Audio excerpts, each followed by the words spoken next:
మీ cinema చలో కానీ భీష్మ కానీ రష్మిక గారు చాలా ప్లస్ అయ్యారు ఆ సినిమాలకి ఆ కథలకి. ఈ సినిమా కూడా స్టార్టింగ్ రష్మిక గారిని తీసుకున్నారు. ఆవిడ ఎందుకు డ్రాప్ అయ్యారు? మళ్ళీ ఈ సినిమాలో ఏమైనా స్పెషల్ అపియరెన్స్గా కనిపించే అవకాశం ఉంది? యాక్చువల్లీ అండి, మా సినిమా ఒప్పుకునే టైంకే రష్మికకి ఇంకొక 2 సినిమాలు ఉన్నాయి ప్యారలల్గా. అండ్ ఇంక్లూడింగ్ అంటే 2 సినిమాలు హిందీలో ఉన్నాయి అండ్ ఇంక్లూడింగ్ పుష్ప కూడా ఉంది. సో ఎప్పుడైతే మేము డేట్లు ఇస్తున్నామో సేమ్ డేట్లన్నీ కూడా మిగతా సినిమాలకు కూడా ఉన్నాయి.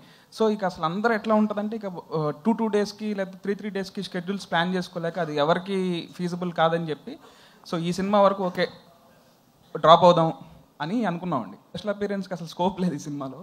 సో దీంట్లో అయితే ఏం లేదండి. వెంకీ గారు, పుష్ప అనగానే డేవిడ్ వార్నర్ గారు గుర్తొస్తారు మనకి. రీసెంట్గా ఒక డేవిడ్ వార్నర్ గారు యాక్టింగ్ చేస్తున్నారని ఒక పిక్ లీక్ అవ్వగానే అందరు పుష్ప అన్నారు. బట్ కట్ చేస్తే ఏంటంటే నెక్స్ట్ డే తెలిసింది ఏంటంటే రాబిన్హుడ్లో ఆయన క్యామియో చేస్తున్నారని. సో ఆ క్యామియో వెనకాల ఏంటి సీక్రెట్ ఏంటి, ఎలా ఉండబోతుంది ఆ క్యారెక్టర్? ఆ చాయిస్ ఎవరిది? David Warner. బేసిక్ ఇది టైం వచ్చినప్పుడు రివీల్ చేస్తాను.